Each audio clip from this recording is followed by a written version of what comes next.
Esto es La Dosis Diaria, la dosis precisa de información con Manuel Yáñez. Empezamos.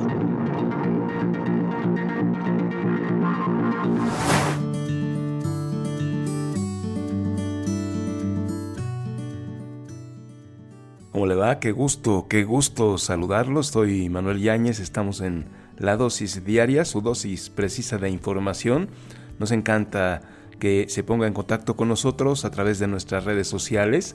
Ya sabe que estamos en X, antes Twitter, y en Facebook como La Dosis Diaria X, en nuestra página de internet, ladosisdiaria.net, y búsqueme a mí, búsqueme en LinkedIn como Manuel Yáñez. Ahí estoy, ahí hay mucha gente que nos escucha y que nos da sabios consejos y comentarios. Vamos a arrancar, vamos a empezar con las noticias más importantes que usted leerá, verá y escuchará en los principales portales de noticias. En la Universidad Nacional Autónoma de México va a haber un relevo. El doctor Enrique Graue va a dejar la rectoría. Ya cumplió 2 periodos como rector. Empezó en el 2015, del 2015 al 19, y luego fue reelecto del 2019 al 2023. Ya en noviembre deja su cargo y entonces empieza el análisis en la Universidad Nacional Autónoma de México para saber quién va a ser el nuevo rector de esa casa de estudios. Las universitarias y los universitarios de la Junta de Gobierno han decidido entrevistar ya a 10 personas. Dijeron que iban a aceptar hasta 17 personas para el cargo de rectoría para hacer estas entrevistas. La Junta de Gobierno decidió entrevistar a la doctora Laura Susana Acosta Torres, al doctor Sergio Manuel Alcocer Martínez de Castro, al doctor Luis Agustín Álvarez y Casa Longoria, al doctor Raúl Juan Contreras Bustamante, a la doctora Patricia Dolores Dávila Aranda, al doctor Germán Enrique Fajardo Dolci, al doctor William Henry Lee Alardín, al doctor Leonardo Lomelí Venegas, al doctor Imanol Ordorica Sacristán y a la doctora Guadalupe Valencia García. La Junta de Gobierno reconoció y agradeció la participación y el compromiso institucional en este proceso de estos 17 aspirantes que le dije, y se van a continuar haciendo entrevistas hasta el 3 de noviembre de este año, cuando acaba ya la rectoría del doctor Enrique Graue. Vamos a estar atentos. Yo creo que Enrique Graue ya se hizo pequeño, ya no va a hacer nada respecto a el plagio de la aún ministra Yasmín Esquivel. Así es de que, bueno, ese será un pendiente que le reclamaremos al doctor Enrique Graue en la historia. Y de estos 10 candidatos llama la atención que únicamente 3 son mujeres: la doctora Laura Susana Acosta, la doctora Patricia Dolores Dávila y la doctora Guadalupe Valencia García. Son 3 mujeres entre los 10 candidatos. Vamos a ver qué pasa. Será interesante tener una mujer al frente de la Universidad Nacional Autónoma de México. Estaremos pendientes del resultado. Cambiando de tema un poco abruptamente, pero ¿se acuerda usted que el presidente de la República, López Obrador, dijo que iba a aclarar la historia de la participación del ejército en este tema de que desde los años 1965 a 1990, donde se supone que la intervención del ejército en la llamada Guerra Sucia fue clara y manifiesta, y el presidente dijo que se iba a abrir una comisión de la verdad para llegar al fondo de lo que sucedió en el ejército en este periodo que le digo, de 1965 hasta 1990, en la conocida como la Guerra Sucia. Para esto otra vez puso a Alejandro Encinas al frente y pues resulta que este mecanismo para esclarecer históricamente, esta comisión que se llama Comisión de Acceso a la Verdad, de la llamada Guerra Sucia, se retiró de sus investigaciones. Los investigadores asignados a la revisión de los archivos del ejército denunciaron que la Secretaría de la Defensa Nacional, qué raro, está ocultando, destruyendo y mutilando los documentos de ese periodo. David Fernández Dávalos es un sacerdote jesuita y es integrante de la comisión para llegar a la verdad sobre este periodo de guerra sucia, dijo que se ha pasado de una colaboración pasiva, o sea, de estar ahí pero no colaborar, a una obstrucción de entrega de información por parte de las Fuerzas Armadas. En el marco del informe de los avances de la Comisión para el Acceso a la Verdad, el esclarecimiento histórico y el impulso a la justicia de las violaciones graves a los derechos humanos cometidas de 1965 a 1990, que esta comisión la preside Alejandro Encinas, que es el subsecretario de Derechos Humanos de la Secretaría de Gobernación.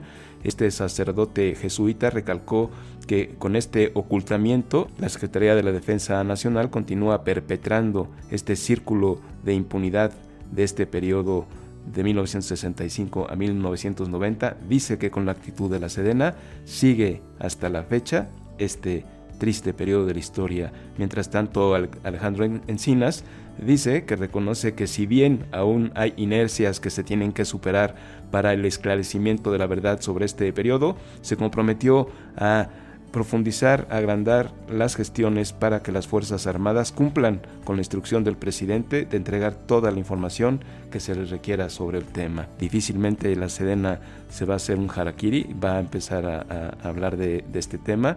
El presidente después va a seguir apoyándolo. Oiga, por cierto, se reconoció al general Salvador Cienfuegos, quien fue el secretario de la Defensa Nacional durante la presidencia de Enrique Peña Nieto. ¿Se acuerda usted que fue capturado en Estados Unidos por sus vínculos con el narcotráfico? El presidente de la República directamente solicitó que se liberara y que se regresara a México al general Salvador Cienfuegos, y ahora además se le dio un reconocimiento a Salvador Cienfuegos por su servicio a la patria.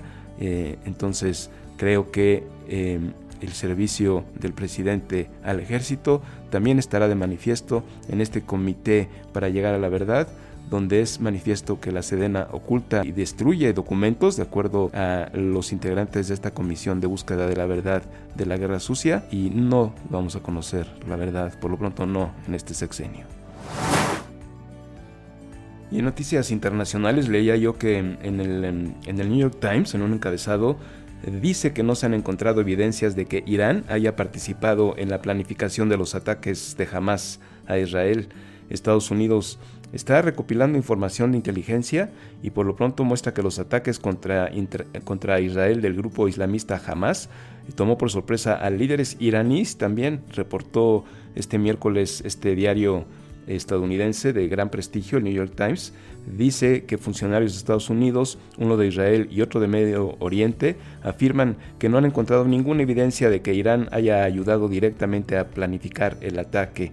Sin embargo, la Casa Blanca no ha respondido a las preguntas que le ha hecho el New York Times y sigue investigando sobre el tema. Señala que Estados Unidos no identificó a los funcionarios que expresaron sorpresa, estos funcionarios iraníes que se dijeron sorprendidos, pero indicó que las personas estaban al pendiente de las operaciones del brazo paramilitar de Irán. El asesor de seguridad nacional de la Casa Blanca, Jake Sullivan, dijo este martes que Estados Unidos no tenía confirmación de un vínculo iraní con el ataque. Así que, por lo pronto, la supuesta participación de Irán entregando misiles de largo alcance al grupo Hamás parece ser que no se dio. Hay que llegar a fondo. Este es solo un reporte del New York Times y todo es muy confuso. La guerra sigue. Ya Israel, por lo pronto, sitia a Gaza con 300,000 militares. 300,000 militares están ya en la franja de Gaza y también en la frontera con el Líbano. Terrible noticia también. Hay que dar cuenta de por lo menos 2,255 muertos de ambos bandos. Ya están en México ya están en México 287 mexicanos que solicitaron ayuda del gobierno mexicano. Enviamos 2 aviones, envió el gobierno de México 2 aviones de la Sedena, lo recogieron y ya están en casa 287 mexicanos. Vamos a hacer una muy breve pausa. Ya estamos aquí con José Carlos Femat, la voz de la energía, para ver los efectos que tiene esta guerra en Israel con los precios de los energéticos, sobre todo qué pasa con el petróleo. Regresamos.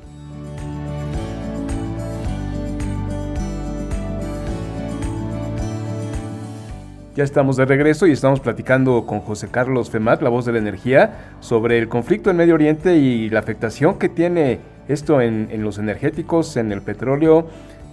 ¿Cómo estás, José Carlos? Ya con tu café en la mano. Ya, café en la mano, mi querido Manolo. Pues sí, hombre, este conflicto en Oriente Medio, pues está generando mucha preocupación en los mercados globales, particularmente, como tú dijiste, en el sector del petróleo. Fíjate que hay muchos paralelismos. Cuando este conflicto comenzó, pues la gente comenzó, y los analistas, como un servidor, pues vimos muchos paralelismos con respecto a la crisis de 1973. En particular, pues sí, el origen del conflicto, ¿no? El escenario geopolítico, pues era otro, ¿no? O sea, sí hay un ataque sorpresivo de un grupo palestino en este caso Hamas, a Israel. Fue un ataque también que pues duró mucho tiempo, duró algunas semanas o meses quizá, y ahorita pues lo mismo, es un ataque sorpresivo, es un ataque que pues toma por sorpresa. 50 años, Manolo, después de que inició ese conflicto en 2023, pero ahora fíjate que las cosas son pues muy distintas a como eran en aquel entonces. En 1973 se impuso un embargo petrolero a aquellos países que apoyaron a Israel en pues, un estado recientemente creado. Y a partir de ahí pues comienza una debacle muy importante, comienza un incremento de los precios, un estancamiento económico. De ahí se derivó la palabra estanflación, y ahora, en contraste, los países árabes pues al parecer no están unidos en torno a ninguna causa, ¿no? Y por supuesto mucho menos a Hamas, lo que pues va limitando poco a poco la posibilidad de que se establezca un embargo similar y de que se generen condiciones como las que se generaron en ese entonces. También en el contexto del mercado petrolero, en 1973 la demanda de petróleo estaba en auge, estaba a lo que daba. Estados Unidos parecía insaciable consumiendo petróleo árabe.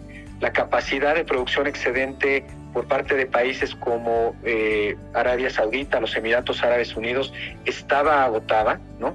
Y eso exacerbó aún más la crisis. Estados Unidos de repente se vio cortado de cualquier suministro de petróleo, y actualmente pues pasa lo contrario. El consumo de petróleo actual está moderado por la incierta situación en China, la ralentización de la economía mundial. Por ahí aparecen vehículos eléctricos que hacen que la demanda reduzca un poquitín, pero que reduzca hacia adelante. Y por otro lado, por el lado de la oferta, pues Arabia Saudita, en general los países árabes, pues tienen capacidad en excedente para, pues, si ellos lo deciden, estabilizar los precios, ¿no? Y que no tengan una escalada muy grande. En cuanto a los objetivos de la OPEP, en 1973, la OPEP lo que buscaba era elevar los precios del petróleo significativamente, y en la actualidad, pues más bien lo que se ve es que Arabia Saudita sí estaría muy contenta con un aumento moderado en los precios. Yo calculo que pues por alrededor de los $100 por barril, que ya ha sido el objetivo que han comentado en ocasiones anteriores, que han reducido su producción. No están buscando, eso que quede claro, Manolo, no está buscando la OPEP, ni Arabia, ni ningún otro país, una escalada, porque saben que eso tendría implicaciones también muy importantes hacia adelante para ellos. Ahora, en cuanto a las consecuencias, Manolo, yo creo que a pesar de las diferencias, este conflicto todavía puede tener un impacto en los precios este año y hacia 2024. Todavía ha pasado muy poco tiempo, las sospechas siguen ahí, están creciendo, pero si Israel concluye que jamás actuó bajo la influencia de Irán y acusa formalmente a Irán de haber perpetrado estos hechos, y Estados Unidos se mete y este conflicto escala, aquí sí pues los precios podrían aumentar considerablemente, porque podría afectar no la producción de petróleo iraní, pero sí su salida al mercado. Irán, aunque participa con entre el 1 y el 2% del petróleo a nivel mundial, que es un número muy grande, pues el establecimiento de sanciones o de más sanciones, pues podría sacar este petróleo del mercado, haciendo que por el otro lado, por la puerta de atrás, entre Rusia, que busque satisfacer las cuotas de mercado que está dejando de satisfacer Irán en un momento dado, y posiblemente Venezuela. Además, entonces acabarían, fíjate, Rusia vendiendo más petróleo a través de canales hacia China, hacia India, y Venezuela a un precio, más petróleo a un precio más alto. Entonces acabarían ellos siendo los beneficiarios potenciales. Hay algunas repercusiones también en la diplomacia, Manolo. Hay un acercamiento entre Arabia Saudita e Israel, que pues claramente, y algunos mencionan que pudo haber sido el origen del conflicto, pues no le conviene a Irán, ¿no? Porque a través de Israel el petróleo árabe podría encontrar una salida hacia el mercado, hacia el Mediterráneo, y eso pues debilitaría aún más la posición de Irán. Irán ha estado también en términos de la diplomacia, pues cada vez más habla de bloquear el estrecho de Hormuz, por el que pasan más o menos unos 15 a 18 millones de barriles al día, es decir, más o menos entre un 20 y un 25% del crudo que se comercializa a nivel mundial por día, Manolo. Entonces imagínate que se establece un bloqueo ahí por parte de Irán, pues las cosas se complicarían. Lo que hay que tener muy presente son las consecuencias que esto puede tener, porque ahora ya está estableciendo, si veíamos que la inflación podría llegar a controlarse en algunos países, esto establece un piso a esa inflación. Vamos a tener entonces inflación para rato, y por lo tanto, Manolo, pues también tasas de interés que pues algunos ya decíamos que estaban llegando a su pico, ¿no? Las tasas de interés, pues ahora con esto, si llega a escalar, si llega a durar más de lo previsto, unas 3-4 semanas más, con ataques de esta manera y que se logre, pues, no sé, hacer más grande, podríamos tener también tasas de interés más altas, y con ello pues toda esa escalada, ¿no? Menor crecimiento a nivel mundial. Ya la probabilidad de tener una recesión, Manolo, había reducido para este año, ¿no? Y sin embargo estoy casi seguro que la próxima evaluación que se haga de las posibilidades de recesión pues van a mostrar quizá un incremento. Para este año es muy poco probable, pero sí ya definitivamente para el siguiente año. Entonces, más inflación, Manolo, mayores tasas de interés, una posibilidad de recesión económica, pues ahora sí a nivel generalizado. Esto es únicamente si se logra, pues, o si esto escala todavía a mayores niveles. Ahorita pues está muy focalizado todavía los ataques de Israel a la franja a esta franja, ahí se me fue el nombre, de Gaza, de Gaza, pues siguen siendo pues 1 a 1, ¿no?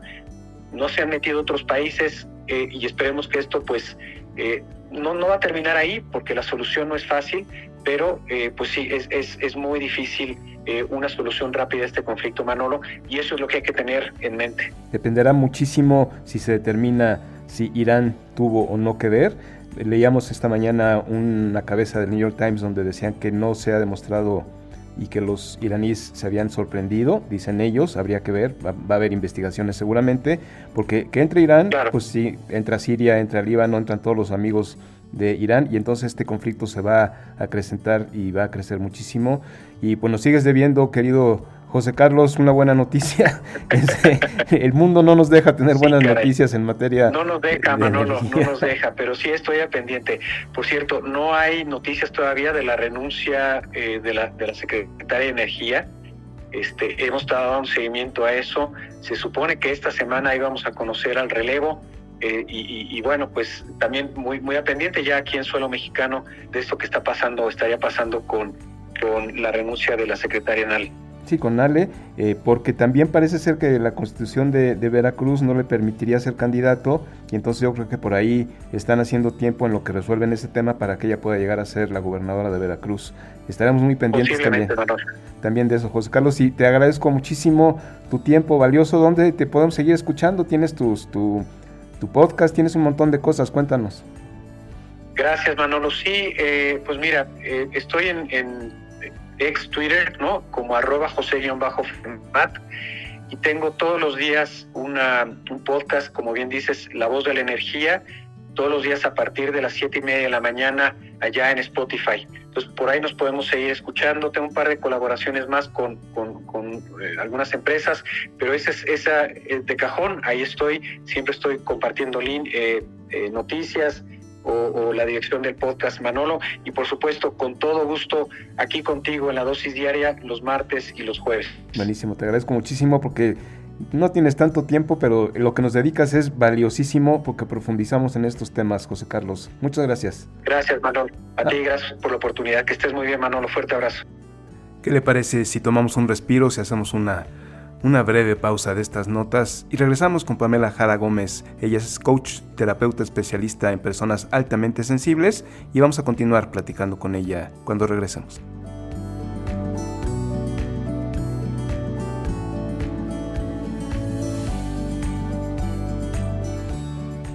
Ya estamos de regreso, ya estamos con Pamela Jara Gómez. Ella es coach, terapeuta especialista en personas altamente sensibles y como habíamos platicado la semana pasada, íbamos a dar respuesta a algunas de las preguntas que nos han hecho a través de las redes sociales. Pamela, ¿cómo estás?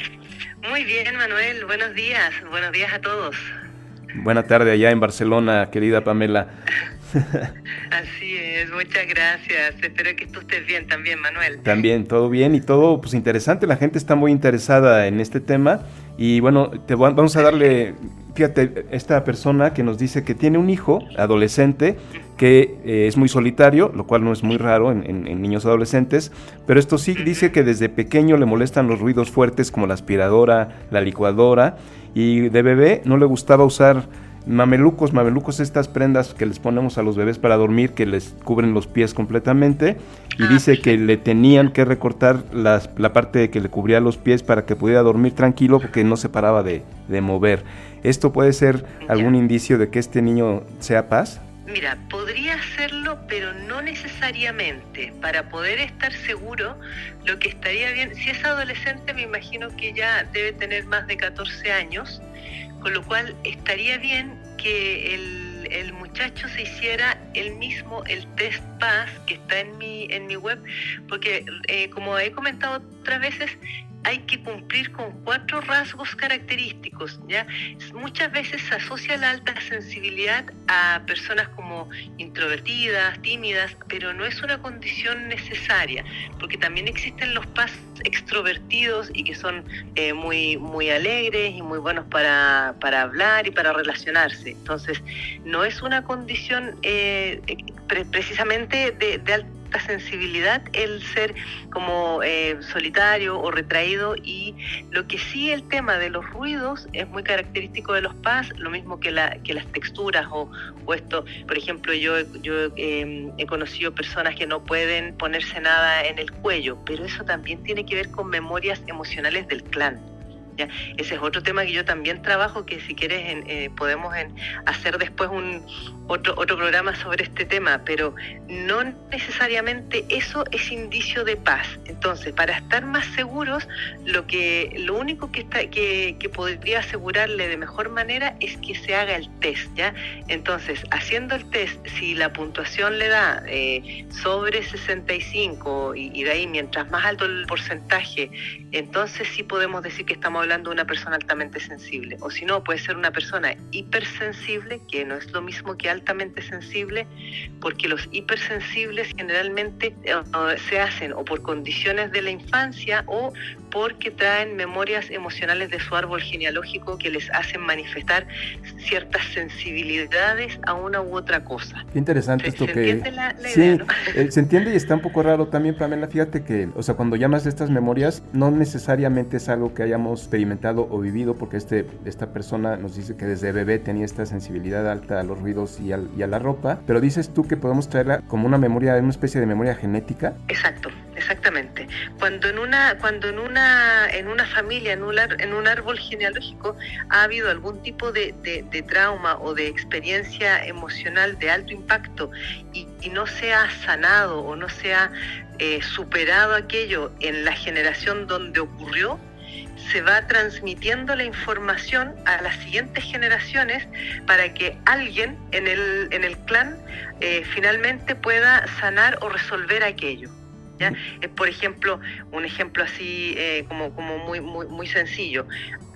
Por ejemplo, yo tengo un abuelo al que lo estafaron, ¿ya? Entonces él tuvo una estafa económica, lo perdió todo, y la familia también se quedó sin recursos, sin nada, y lo pasaron muy mal hasta que mi abuelo y mi abuela fallecieron. Entonces, después, por ejemplo, generalmente hay saltos generacionales. No en la generación supongamos que fuera el padre de mi madre, en la generación de mi madre no es poco probable que aparezca, pero en mi generación, porque es mi abuelo, a mí me puede ocurrir que yo siempre tengo dificultades económicas, ¿ya? O nunca puedo arrancar con un negocio, por más que emprenda diferentes negocios con todas las posibilidades de éxito, acabo fracasando y acabo perdiéndolo todo porque sigue estando en la memoria emocional de la pérdida. Hasta que yo, por ejemplo, trasciendo esta información, ¿cómo la trasciendo? Tomando conciencia de que existe esto en mi árbol, yo digo, vale, voy a hacer las cosas de una forma diferente para romper es como romper un patrón inconsciente, ¿ya? Entonces, cuando yo tomo conciencia y lo logro romper, entonces ya no voy a seguir sufriendo ni padeciendo los temas económicos y libero al resto de mi clan. Entonces, esto es lo que yo trabajo también mucho en la línea de la psicogenealogía, ya que es todo con el árbol genealógico, el transgeneracional. Y es súper interesante la cantidad de cosas que nosotros, todos traemos cosas de nuestros ancestros. No hay absolutamente nadie que se libre. Está muy interesante también. Sí, dime. No, digo, está muy interesante y a diferencia, bueno, esto es un tema como que distinto al PAS, que se relaciona obviamente por lo que estamos platicando, pero nos dará también tema para otras muchas sesiones interesantísimas. Sí, exactamente. Por eso que, volviendo al tema del adolescente, que haga el test PAS, y ese va a ser el primer paso. Si da positivo, pues mira, en mi canal YouTube tengo muchísimos vídeos sobre alta sensibilidad que puede ir mirando para que pueda ir entendiendo qué es lo que le ocurre, cómo lo puede ir trabajando. También paso el dato por si acaso a alguien le interesa. Yo tengo un grupo en Facebook que se llama Desbordamiento Emocional y Personas Altamente Sensibles, que es un grupo creado específicamente para personas altamente sensibles que no, por las razones que sean, no pueden tomar terapia o no pueden hacer un trabajo más individual. En ese grupo yo voy compartiendo estrategias, técnicas, tips, y voy subiendo videos solamente para ese grupo de cómo ir gestionando, abordando los temas de alta sensibilidad. Entonces es un grupo privado, pero pueden solicitar el ingreso y ya está. Ya se valora. Oye, yo creo que es interesante porque la gente tiene esta confusión, bueno, no sé si confusión, porque mira, la siguiente pregunta dice, la gente se ríe de mí porque en el cine o viendo un programa de televisión se me contagian las emociones. Si veo que alguien llora, lloro, pero en la vida real no soy así. ¿Podría ser esto considerado como un rasgo PAS? No es tan probable. ¿Por qué? Porque eso de que a uno se le contagian las emociones tiene que ver con la empatía. Pero, o sea, efectivamente, las personas altamente sensibles somos tremendamente empáticas, pero somos empáticas aquí, allí y a donde vayamos. No es que seamos empáticas selectivas, ¿ya? O sea, si yo empatizo aunque ande en un país donde ni siquiera conozco el idioma, pero basta con que yo vea o perciba unos rasgos o unos gestos en la cara de otra persona o sienta su energía para que a mí me impacte emocionalmente las emociones del otro. ¿Se entiende, no? Sí, o sea, sí. No es condición solamente de ver una película. Eso es simplemente que la persona está más sensibilizada al tema de las películas. Pudiera hacerlo, pero tiene que cumplir las otras 3 características. características. Claro, tiene que ser todas y es parte de lo que nos pasa a los que estamos escuchando, la gente que nos escucha, por eso nos hace estas preguntas que son muy valiosas, porque pues siente que tiene alguno o siente la gran duda y pues tus respuestas son importantísimas. La otra pregunta dice, si me identifico con los rasgos que han descrito, ¿debo hacer cambios en mis hábitos diarios para enfrentar mejor manera mi vida, el tema? ¿Qué debe hacer si se identifica con todos los rasgos? Mira, aquí es algo bastante personal. Si, por ejemplo, a la persona le afecta de alguna manera la vida actual como la tiene y cómo son sus hábitos actuales, de todas maneras le irá bien modificar algunos, ¿ya? Si, por ejemplo, algunas de las cosas que yo siempre recomiendo cuando uno ya tiene claro de que lo que le sucede es que es altamente sensible, es identificar lo más rápido cuáles son mis detonantes o mis desencadenantes de estrés o que me afectan muchísimo. Entonces, por ejemplo, a mí me afectan muchísimo los ruidos y me afectan mucho los lugares con muchas personas, con muchas aglomeraciones de personas. Entonces yo ni me voy a meter a restaurantes, ni a locales, ni a antros que sean muy ruidosos, y tampoco voy a estar, por ejemplo, en un centro comercial o en un mall los días sábados o domingos que está lleno de gente, ¿ya? Ese tipo de hábitos sí podría uno ir cambiando, pero en lo demás, claro, tienes que tener primero identificado qué es para ti, cuáles son tus detonantes o desencadenantes. Lo interesante de esta plática que hemos tenido, que esta ya, pues ya es, no me acuerdo si la tercera o la cuarta, está muy interesante, es que la gente ya está identificando lo que puede ser que tenga. También lo importante es que antes que nada se haga este test para estar completamente seguro, y yo creo que lo que sigue, Pamela, pues sería en contactarte para saber, porque si un detonante es un lugar muy ruidoso, sí hay que evitarlo, pero después también hay que ver cómo sí podemos ir a un restaurante de forma tranquila, ¿no crees? Exactamente. Claro, yo, por ejemplo, todas estas cosas lo trabajo mucho en las terapias individuales que realizo, porque claro, cuando trabajo en el 1-1 puedo ir observando mucho más detenidamente cuáles son las características de la persona, entonces le voy dando como un camino mucho más seguro para ir recorriendo. Entonces, por eso yo siempre recomiendo, en la medida que la persona tenga la posibilidad, es súper útil y ayuda muchísimo a hacer un trabajo de un proceso terapéutico con esto, para tener herramientas y estrategias y técnicas para tirar adelante con la alta sensibilidad, porque no es fácil, en general no la hemos tenido fácil quienes hemos llegado a la edad adulta y después de los 40 años nos hemos enterado que éramos paz. Y que podíamos haber hecho algo al respecto a edad más temprana. Por eso es tan valioso esto, porque la gente que nos pregunta sobre sus hijos pueden ayudarlos a que no tengan problemas como nosotros, que hasta que cumplimos 40 nos dimos cuenta que podíamos haber hecho algo antes, y es bien interesante, me llena de entusiasmo que la gente nos haga preguntas y pues por supuesto te las puedan hacer a ti, Pamela, y pues se puedan poner en contacto contigo. ¿En dónde se pueden poner en contacto contigo, Pamela? Pues como decía antes, tengo el grupo de Facebook que se llama Desbordamiento Emocional y Personas Altamente Sensibles, para quienes quieran también empezar a relacionarse con otras personas que también están en este camino. Luego, a través de mi página web, pamelajaragomez.com, pueden contactarme en el caso de si alguna persona quisiera iniciar un proceso y quisiera saber cómo se trabaja y todo eso. Yo ofrezco una primera sesión informativa gratis de 20 minutos. Entonces ahí pueden solicitar esa primera sesión informativa. Tengo el canal YouTube donde tengo muchos vídeos, porque cada semana hago un programa los días lunes que es a las 12 horas de Ciudad de México.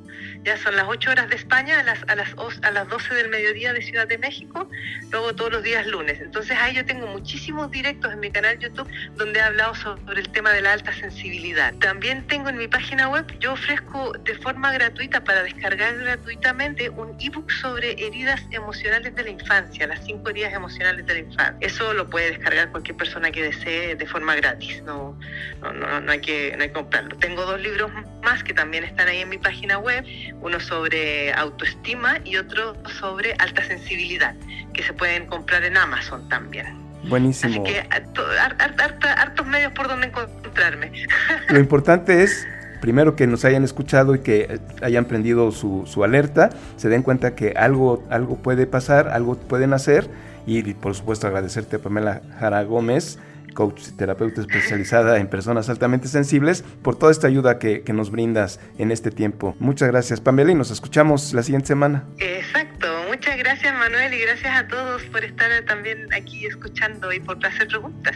Síganos preguntando.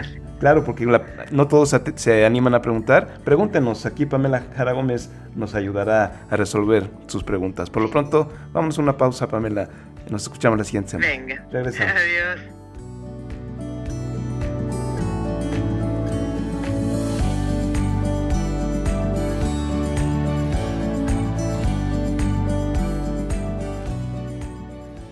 Ya estamos de regreso aquí en La Dosis Diaria. Yo soy Manuel Yáñez.